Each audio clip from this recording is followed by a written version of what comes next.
Something just happened to your skin. Maybe it was a song. Maybe it was a cold wind. Maybe it was a scene in a film that hit something real. And for a few seconds, your hairs stood up, your skin tightened, and you felt something move across your body that your rational mind had nothing to do with. It was gone before you could examine it. And what caused it was not what you think. Goosebumps are not about temperature, they are not about fear, they are about something much older than either of those things. And that something is still running inside you right now. First, the mechanics. Because most people have never thought about what goosebumps actually are, you have approximately 5 million hair follicles on your body. Every single one of them has a tiny muscle attached to it. It is called the erector pili, Latin for hair raiser. This muscle is so small it is invisible to the naked eye. But it is there, on every follicle, waiting. When your brain sends a specific signal through the sympathetic nervous system, the same system that handles your fight or flight response, every erector pili on your body contracts simultaneously. The hair follicle gets pulled upright, the skin around it puckers slightly, and the result is the pattern of raised bumps you can see on your arm right now if you look closely enough. The whole process takes less than a second. What you are feeling when you get goosebumps is 5 million tiny muscles all firing at once on your body. That is not a minor event. That is a coordinated full-body muscular response, and your brain decided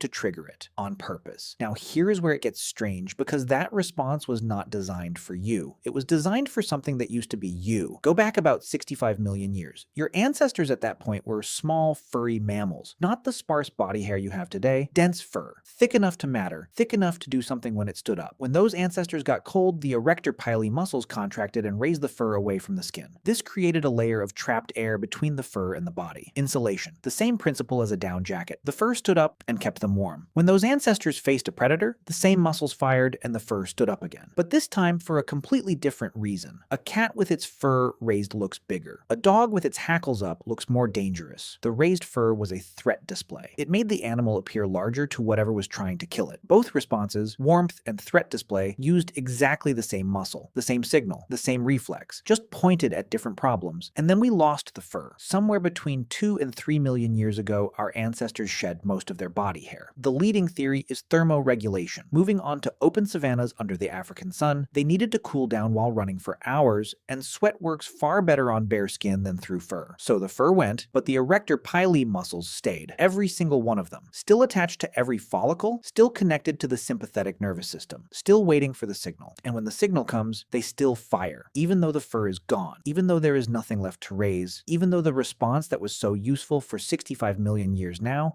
produces nothing but a brief visual pattern on your skin and a sensation you will forget in seconds. I find something quietly devastating about that. Your body is still performing a response that evolution built for a creature that no longer exists, running a program for hardware that was upgraded millions of years ago and never updated the software. But here is the part that changes everything you just read. Because goosebumps are not just a ghost, not just a fossil reflex with no function. In 2020, researchers at Harvard made a discovery that reframed the entire picture. They found that the erector pili muscle, the tiny muscle that creates the goosebump, sits in direct physical contact with a specific population of stem cells at the base of the hair follicle. And when that muscle contracts, when it fires the goosebump response, it does not just raise the hair, it mechanically stimulates those stem cells. It squeezes them, and that stimulation triggers them to divide, to grow, to produce new hair. Goosebumps may be part of a hair regeneration system that nobody knew existed. The reflex that seemed like pure evolutionary leftover, the useless twitch from a furry ancestor, appears to have been quietly doing a second job the entire time. Every time your erector pili fired, it was not just raising hair that wasn't there. It was maintaining the follicles, keeping the growth machinery active, doing maintenance on a system that still matters even without the dense fur. I did not expect that when I started looking into this. I find it genuinely extraordinary that something we dismissed as vestigial for over a century turned out to be doing something we simply hadn't looked for yet. But that still leaves the most interesting question unanswered, because goosebumps don't just happen in the cold. They don't just happen when you're frightened. They happen when you hear a specific chord, when you watch someone do something extraordinarily brave, when something in a film arrives at exactly the moment it needed to, when you stand somewhere that makes you feel very small in a way that feels good rather than bad. Why does your threat response fire when you hear beautiful music? The answer starts with something called the sympathetic nervous system. Your brain does not have separate systems for cold, fear, and awe. It has one arousal system, one alertness system, one system that says, pay attention, something significant is happening right now. And that system activates the erector pili. Every time, regardless of what triggered the arousal. Cold is significant. Predators are significant. But so is beauty. So is awe. So is the moment you realize something true that you didn't know before. Your nervous system does not distinguish between these things the way your conscious mind does. It just registers significant, and the skin responds. This is why the same sensation runs across your arms during a piece of music that it runs across them in a dark alley. Your body is not confusing music with danger. It is recognizing that both of them matter, that both of them deserve the full alertness of your nervous system, that both of them are worth paying attention to. There is a specific type of goosebump that researchers have identified as distinct from the others. They call it the aesthetic chill, the frisson, the particular response that comes not from cold or fear, but from encountering something that exceeds your expectations in a way your body registers before your mind does. Studies have found that people who experience aesthetic chills have measurably more nerve connections between their auditory cortex and the emotional processing centers of their brain, the same structure that produces musical frisson. The wire runs thicker in some people, and those people report goosebumps more frequently,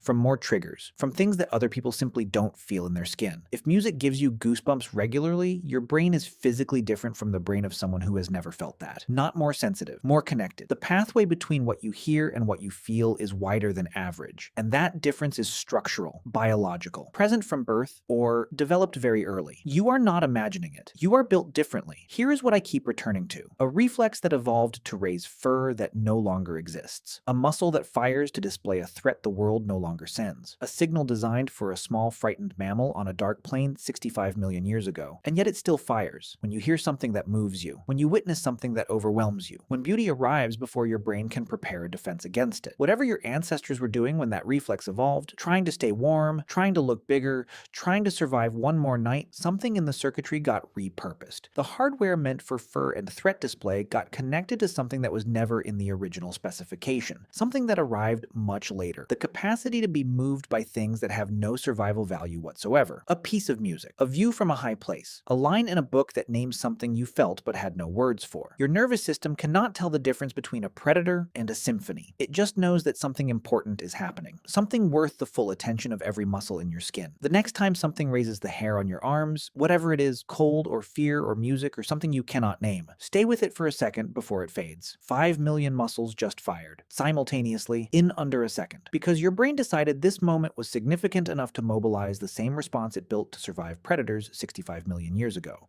Whatever just moved across your skin arrived from somewhere very far back, and it still thinks you have fur.